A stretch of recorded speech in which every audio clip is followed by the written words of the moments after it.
Bonjour. Hello. Hola. Marhaba bikoum. Sur le fil. Le podcast d'actu de l'AFP. Des nouvelles choisies pour vous sur notre fil info. Depuis novembre, la Serbie fait face à une contestation étudiante sans précédent. Mais depuis le week-end du 28 et 29 juin, la protestation est passée à une autre étape. Ce mouvement réclame la fin de la corruption dans le pays et le bon fonctionnement des institutions. Pour y parvenir, les manifestants exigent des élections législatives anticipées pour chasser du pouvoir le parti du président Aleksandar Vučić, au pouvoir depuis plus de 10 ans. Les étudiants avaient lancé un ultimatum au président, le chef d'État nationaliste n'a pas cédé et des affrontements ont éclaté à Belgrade après une manifestation qui a rassemblé plus de 140 000 Serbes. Dans cet épisode, je vous emmène dans les Balkans avec mes collègues Mina Pejaković et Ognjen Zorić qui ont couvert ces manifestations pour le bureau de l'AFP à Belgrade. Ils vont nous expliquer quelles sont les revendications du mouvement, comment le pouvoir réagit et quel chemin la protestation semble désormais prendre. Sur le fil. Depuis une manifestation en mars qui avait rassemblé près de 300 000 personnes, le mouvement avait faibli. Mais environ 140 000 personnes se sont réunies samedi selon un organisme indépendant, 36 000 selon les autorités. On écoute Stéphane, un étudiant en droit. L'objectif final est connu, la satisfaction de toutes les exigences. Nous nous battons pour ça. Nous montrons juste à quel point nous sommes nombreux à vouloir la justice. Nous irons jusqu'au bout. Nous montrons une fois de plus que nous ne nous arrêterons pas. Nous nous mobiliserons aussi longtemps qu'il le faudra, jusqu'à ce que les exigences soient satisfaites.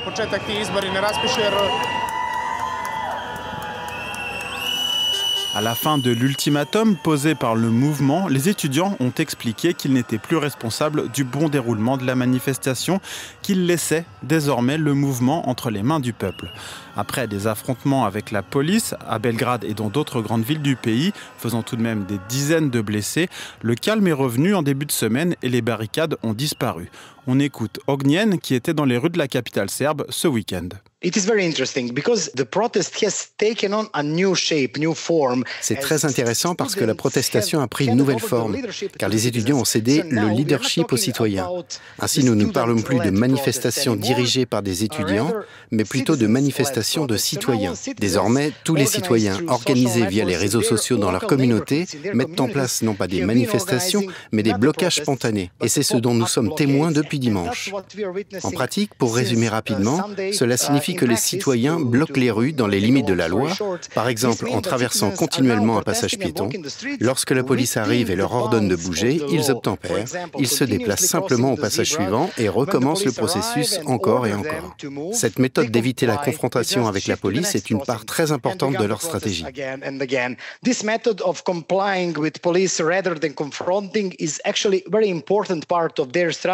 Le 1er novembre, l'auvent en béton de la gare de la deuxième ville du pays, Novi Sad, tout juste rénové, s'écroule, tuant 16 personnes, dont 2 enfants. Très vite, les manifestations se sont multipliées et muées en vaste contestation du système et de la corruption. These protests are often described as anti-graft, anti-corruption protests, and their core message was that corruption kills. Ces manifestations sont souvent décrites comme des manifestations contre la corruption et les abus. Leur message, c'est que la corruption tue. La corruption est profondément enracinée ici. Des classements comme celui de Transparency International placent la Serbie au 105e rang sur 180 pays. Les citoyens n'ont plus confiance dans le système judiciaire, ou plus précisément dans sa capacité à faire respecter leurs droits. Ils sont donc frustrés. En même temps, il y a également une perception générale que tout le pouvoir politique est concentré entre les mains d'un seul homme, le président Aleksandar Vučić, et qu'il prend absolument toutes les décisions dans les 3 branches du pouvoir, législative, exécutive et judiciaire, même si la Constitution ne lui accorde en aucun cas un tel pouvoir. Ce que les citoyens souhaitent fondamentalement, c'est que les institutions fonctionnent librement, quel que soit le dirigeant.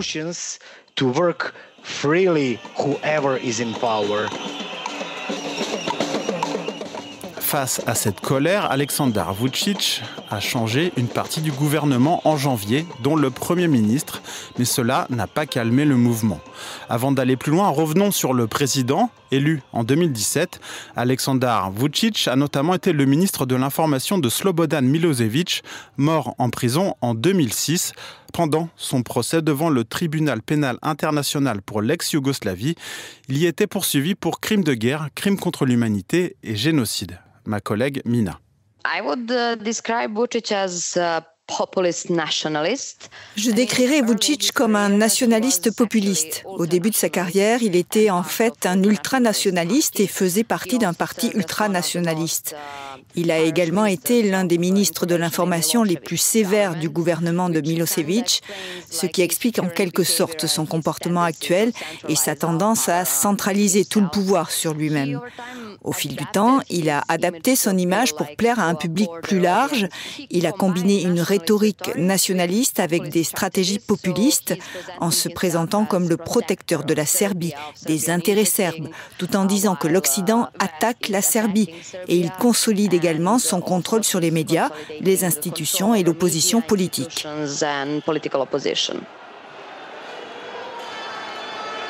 Et face à l'ampleur du mouvement de contestation, le parti au pouvoir, le SNS, semble de plus en plus autoritaire.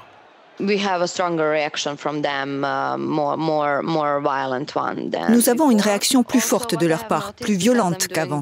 De plus, ce que j'ai remarqué, car je fais aussi du fact-checking, c'est la quantité énorme de désinformation.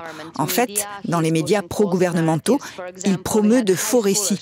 Par exemple, des lycéens ont rejoint la manifestation et Vučić a déclaré sur la télévision nationale que les mineurs n'ont pas le droit de manifester, alors qu'en réalité, nous avons une convention avec l'ONU qui ne refuse à personne le droit de manifester. Donc nous avons une quantité énorme de désinformation. Nous avons des attaques quotidiennes contre les journalistes et des attaques contre les militants. Tout cela, en gros, c'est le discours du parti SNS pour mettre fin aux manifestations. Mais la stratégie d'Aleksandar Vučić ne semble pas calmer la colère. Le mouvement étudiant s'est mué en contestation plus large qui touche une grande partie de la société serbe. Ce que montrent les études des ONG, c'est qu'en réalité, de nombreuses personnes soutiennent maintenant les étudiants, car ils ont fait quelque chose qui n'avait jamais été fait en Serbie. Par exemple, avant chaque grande manifestation, ils partent à pied de Novi Sad ou Belgrade jusqu'à Kragujevac ou Niš. Ils marchent des kilomètres et des kilomètres pendant des jours et des jours, passent par chaque ville, chaque village et parlent aux gens. Et en fait, ils ont d'une certaine manière réveiller la Serbie en expliquant ce qu'il se passe. Donc, ils ont réellement fait quelque chose que personne n'avait fait auparavant et ils reçoivent beaucoup de soutien.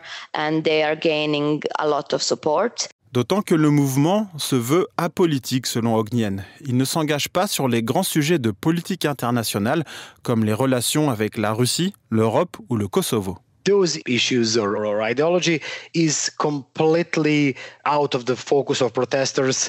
Ces questions ou ces idéologies sont complètement hors de considération pour les manifestants, car elles viennent de différents horizons et ont des points de vue divergents sur ces sujets. Ils s'accordent sur le fait qu'ils veulent que les institutions fonctionnent et que les prochaines orientations, comme se rapprocher de l'Est ou de l'Occident, doivent attendre.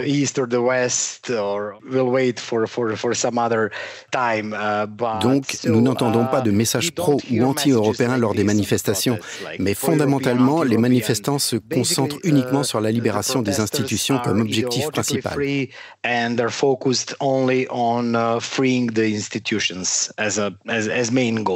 Depuis 2012, la Serbie est candidate à l'Union européenne.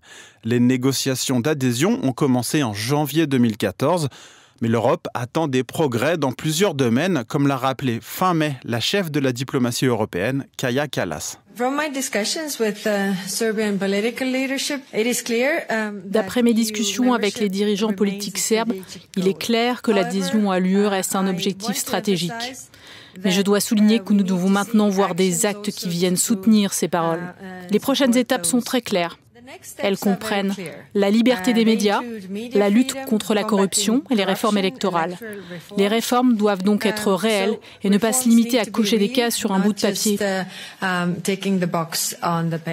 In every major speech, you'll hear Vučić and other government representatives that European path is the only and main goal for Serbia. But dans chaque grand discours, Vučić et d'autres représentants du gouvernement affirment que l'Union européenne, le chemin européen, est le seul objectif de la Serbie.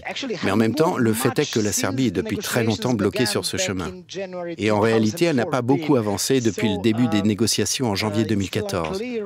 Il est donc toujours incertain quand la Serbie pourrait dépasser son statut de candidat.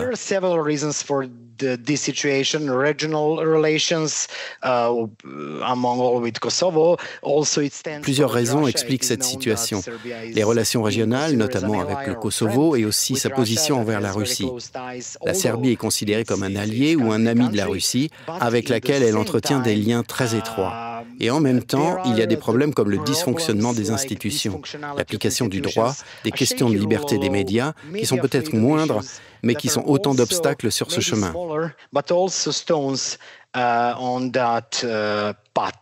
Selon plusieurs sondages ces dernières années, moins de la moitié des Serbes soutiennent l'accession à l'Union européenne. Plus d'un tiers s'est même déclaré contre. En attendant, dans la rue et les institutions, le mouvement de contestation continue de s'organiser. Basically now what we are hearing from them is that they are sticking to strategy that they just started.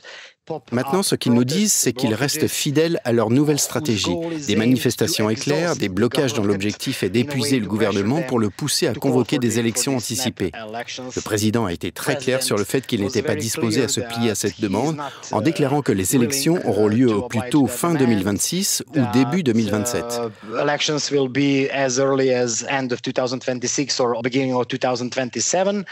In the same time, there is kind of a political En même temps, il y a cette manœuvre politique de l'opposition. Une grande partie de l'opposition a décidé cette semaine de boycotter les futures sessions parlementaires dans le but de faire pression sur le gouvernement.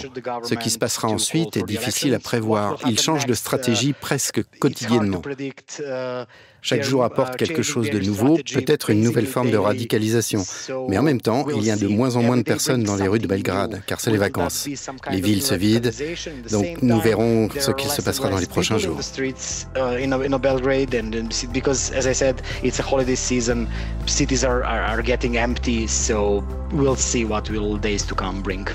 Merci d'avoir écouté cet épisode. Merci à mes collègues Mina Pejaković et Ognjen Zorić pour leur participation. Je suis Maxime Mamet. Sur le fil revient demain.